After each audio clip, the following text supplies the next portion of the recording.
فارسی اور ترکی بولنے والوں نے ناؤنز کے جنڈر میں فرق ہی نہیں رکھا اور عربی میں تذکیر و تانیث کے اسلوب ہی مختلف ہیں۔ فطری اسلوب پر بات کرنے سے پہلے ضروری وضاحت۔ جو فطری اصول میں بتاؤں گا اس کو موجودہ ٹیکسٹ بکس کے مذکر مؤنث کے متبادل کے طور پر نہ سمجھا جائے، نہ ہی امتحانات میں لکھا جائے، کیونکہ امتحانات پڑھائے گئے سلیبس اور اسکول کالجز میں دی گئی معلومات کی بنیاد پر ہوتے ہیں۔ نمبر 2، فیمنن یا میسکولن اصول کا جنسی اعضاء کے ساتھ کوئی تعلق نہیں۔ نمبر 3، بطور اصول چیزوں کی فیمنن یا میسکولن میں تخصیص اس وقت کی جاتی ہے جب وہ اپنی اصلی فطری حالت میں ہوتے ہیں، جیسے انسان یا اعضاء کی فطری حالت وہ ہوتی ہے جب بچہ پیدا ہوتا ہے۔ نمبر 4، فطری اصول کی بنیاد زبان کی گرامر اور بولتے وقت میں کی، کا یا تی، تا کی ترتیب درست رکھنے سے نہیں۔ میسکولن اور فیمنن اصول بلا تفریق جاندار، بے جان اور زبان میں اسما پر برابر لاگو ہوتا ہے۔ مذکر مؤنث کی تقسیم ان کی خصوصیات یا فطرت میں ان کے عملی کردار کی بنیاد پر ہے۔ سوائے انسان اور چند میملز کے بقیہ تمام جاندار اور بے جان چیزیں اپنی پیدائش سے لے کر ختم ہونے تک اسی فطرت پر کام کرتے ہیں جن فطری خصوصیات، فنکشنز یا کردار پر انہیں پیدا کیا گیا۔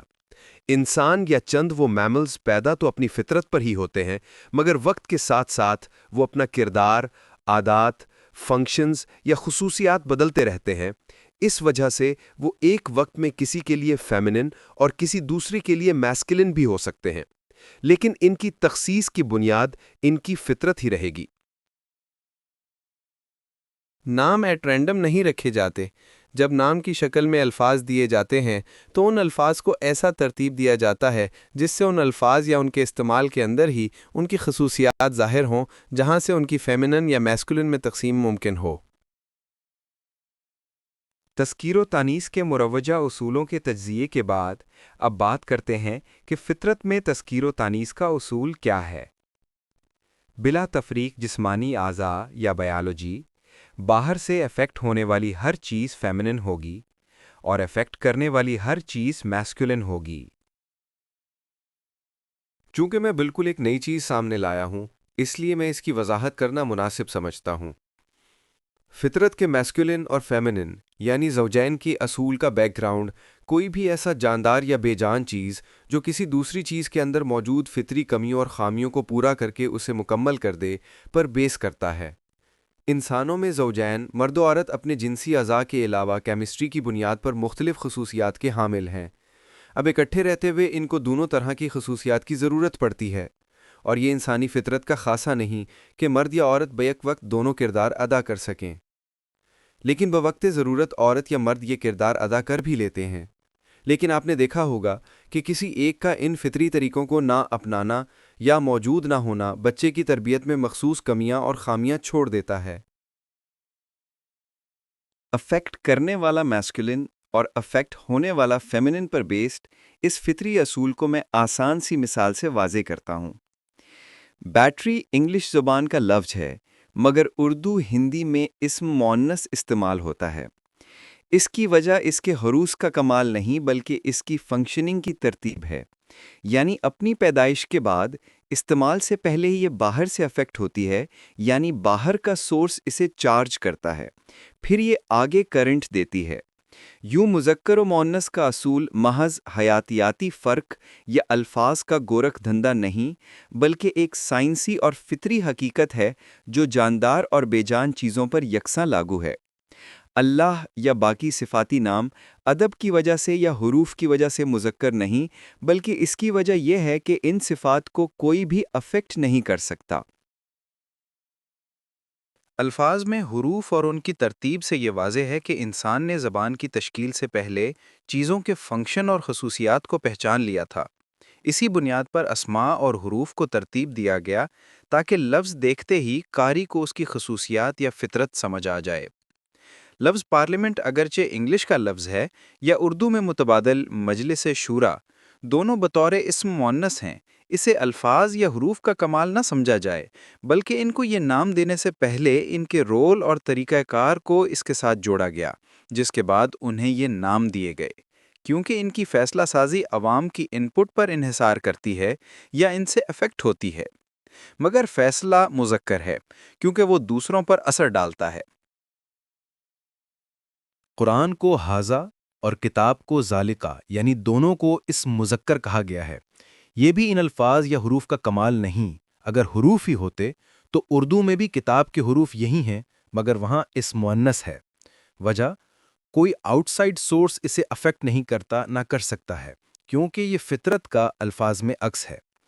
جبکہ انسان کی لکھی کتب مؤنث اس لیے ہیں کیونکہ یہ ذاتی خیالات کا عکس ہوتی ہیں جو دوسروں سے بھی افیکٹڈ ہوتے ہیں اور ان کا وقت کے ساتھ بدلنے کا امکان رہتا ہے، یا ذاتی محدود سوچ جو بعد کے شواہد سے بدلنے یعنی باہر کے سورس سے افیکٹ ہونے کا ہمیشہ امکان رہتا ہے۔ انسانی ہاتھ کو اردو میں مذکر کی ضمیر کے ساتھ لکھا اور بولا جاتا ہے، مگر عربی اور فرانسیسی زبان میں ہاتھ ایک فیمینن ناؤن ہے۔ اس کی وجہ ہاتھ کو جینڈر دیتے وقت اس کے فنکشن کو کس سٹیج پر دیکھا گیا، کیا بطور بچہ جو کہ فطری سٹیج ہے، یا کہ بطور جوان جب وہ انڈیپینڈنٹ ہوتا ہے یا دینے اور افیکٹ کرنے کی پوزیشن میں ہوتا ہے۔ اس کی تقسیم عربی زبان نے بطور فیمینن کر دی، جو کہ نومولود کی سٹیج اور فطری ہے۔ سوچ فیمینن یا مؤنث کیوں ہے؟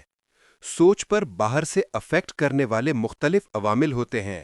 بدلتے حالات، واقعات اور وقت سوچ کو بھی بدلتے رہتا ہے۔ چونکہ سوچ باہر سے افیکٹ ہوتی ہے، اس لیے فطری اصول کے مطابق یہ فیمینن ہے۔ اردو زبان کے اسلوب ک، ٹ، س، ن، ی پر ختم ہونے والے الفاظ سے ہٹ کر یہ چ پر ختم ہوتی ہے، اور فطری اصول کے عین مطابق۔ عقل عربی میں اسم مذکر ہے کیونکہ یہ فرد کو ذاتی اور ارد گرد دوسروں کو افیکٹ کرتی ہے اور فطری اصول کے عین مطابق ہے، جبکہ اردو زبان میں عقل کو اسم مؤنث کے طور پر لکھا، بولا اور سمجھا جاتا ہے۔ عربی زبان میں شہر اور ملک مؤنث ہیں کیونکہ زمین مؤنث ہے۔ جب لوگ اس جگہ پر آ کر آباد ہوتے ہیں تو وہ اس جگہ کو افیکٹ بھی کرتے ہیں۔ چونکہ وہ جگہ باہر سے افیکٹ ہوئی تو فطری اصول کے مطابق وہ مؤنث ہوگی، جبکہ اردو زبان میں شہر اور ملک کو اسم مذکر میں شمار کیا جاتا ہے۔ سورج، چاند، ستارے عربی زبان میں اسم مؤنث شمار کیے جاتے ہیں، اگرچہ یہ اجرام فلکی ہمیں زمین پر افیکٹ کرتے ہیں، مگر ان کی فیمینن حالت ہمیں یہ بتاتی ہے کہ فطری حالت میں کوئی دوسرا ان کو افیکٹ کر رہا ہے۔ اب کائناتی کھوج کے لیے ہمیں اس لفظ کے جنڈر سے ہی اشارہ ملتا ہے۔ دراصل یہی وہ علم یا اشارے ہیں جن کا میں شروع سے ذکر کر رہا ہوں کہ ان جنڈرز کو صرف الفاظ یا حروف کی حد تک جاننا کوئی علم نہیں، اور کھوج کے لیے ایسے اشارے پرانی زبانوں خصوصاً الکتاب میں چھپے ہوئے بکثرت ملیں گے۔ سب زبانوں میں زمین بطور اسم مؤنث ہی ملے گی کیونکہ یہ لوگوں سے، بیجوں سے اور دوسرے مختلف عوامل سے ہر وقت افیکٹ ہوتی رہتی ہے۔ فارسی، ترکی، انگلش کے ناؤنز جینڈرز میں تقسیم نہیں ہوتے، اس لیے ان کا نہیں لکھا۔ اردو میں زمین مؤنث ہے، عربی میں زمین کے لیے ارض مؤنث ہے، سنسکرت میں پرتھوی مؤنث ہے، فرینچ میں زمین کے لیے تیر مؤنث ہے، لاطینی میں زمین کے لیے ٹیرا مؤنث ہے، اسپینش میں زمین کے لیے ٹائرا مؤنث ہے۔ لفظ بیج اس لیے مذکر نہیں کہ اس کے حروف بے، یہ، جیم میں کوئی مردانہ یا مذکر والی انیٹمی موجود ہے، یا اردو گرامر کا اسلوب اسے مذکر بنا رہا ہے، بلکہ فطرت نے اس میں دوسروں کو افیکٹ کرنے کی صلاحیت یا خاصیت دی ہوئی ہے۔ یہ اپنی فزیکل حالت میں ہو یا بطور استعارہ استعمال ہو، آپ دیکھیں گے کہ یہ دوسروں کو افیکٹ کرتا نظر آئے گا۔ بیج بطور فصل کا بیج زمین کو افیکٹ کرے گا اور نتیجے میں فصل دے گا۔ بطور نفرت کے بیج نسلیں اجاڑ دے گا۔ بیج دشمنی کا ہو، نفرت کا یا شک کا، انسانی ذہنوں کو افیکٹ کر کے ناراضگی، دوری، لڑائی، جنگوں کی صورتحال پیدا کرے گا۔ خیالات بطور بیج اپنے آپ کو اچھا یا برا افیکٹ کرتے ہیں۔ اولاد بطور بیج نسلوں کا تسلسل ہے۔ اعمال بطور بیج نہ صرف اپنے آپ کو بلکہ دوسروں کو بھی افیکٹ کرتے ہیں۔ فکر کا بیج اصلاح پیدا کرے گا، بگاڑ کا بیج دوسروں کو افیکٹ کر کے بگاڑ سامنے لائے گا۔ محبت کا بیج اپنے دل میں بویا جائے یا دوسرے کے دل میں، یہ افیکٹ کر کے دلوں میں محبت کے جذبات پیدا کرے گا۔ الغرض دوسری چیز کو افیکٹ کرنے کی صلاحیت اس ناؤن کو مذکر بناتی ہے۔ حاصل بحث: تمام سوالات کے جوابات ملنے کے بعد ہم آسانی سے یہ اخذ کر سکتے ہیں کہ انسان زبان کو الفاظ یا حروف کی شکل دینے سے پہلے ان اسما کے فنکشنز، خصوصیات جان چکا تھا، جن کی بنیاد پر اس نے حروف اور پھر الفاظ متعارف ہونے کے بعد ان کو اسی طرح ترتیب دیا جس سے ناؤنز یا ان کا استعمال دیکھتے ہی ان کی خصوصیات کا پتہ چل جاتا تھا۔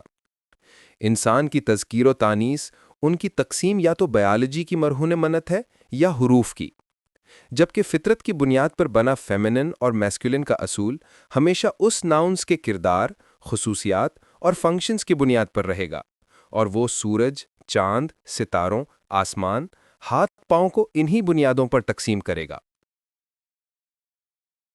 اگر آپ یہ سمجھ چکے ہیں کہ تذکیر و تانیث صرف حروف، الفاظ یا زبان کی گرامر تک کے کنویں کا مینڈک نہیں بلکہ کائنات کی وسعتیں دکھانے والا سمندر ہے، تو اس علم کو حاصل کرنے میں اور آپ تک پہنچانے میں لگنے والی میری محنت اور وقت کا صلہ مجھے موصول ہو گیا۔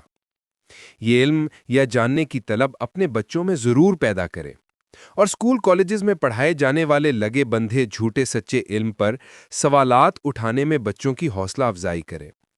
بچوں میں امیجنیشن کی آنکھ سے دیکھنے کا وصف پیدا کریں، ان میں تجریدی سوچ کا وہ وصف اجاگر کریں جو صرف انسانی خاصہ ہے۔ مختلف امثال کو الفاظ اور حروف سے ہٹ کر افیکٹ کرنے اور افیکٹ ہونے کے فطری اصول میں رکھ کر دکھانے یا ثابت کرنے کا مقصد آپ کو حروف تہجی تک کی محدود سوچ سے نکال کر ایسے علم کا سمندر کا راستہ دکھانا مقصود تھا جو سوچ کو وسعت دینے کے ساتھ ساتھ کھوج کے نئے راستوں سے بھی متعارف کروائے۔ ان چند فوائد کے علاوہ سب سے بڑا فائدہ قرآن کو اس کے اصل ایسنس میں سمجھا جائے گا، نہ کہ لٹریچر کی ایک کتاب کی حد تک۔ بہت شکریہ۔ اللہ حافظ۔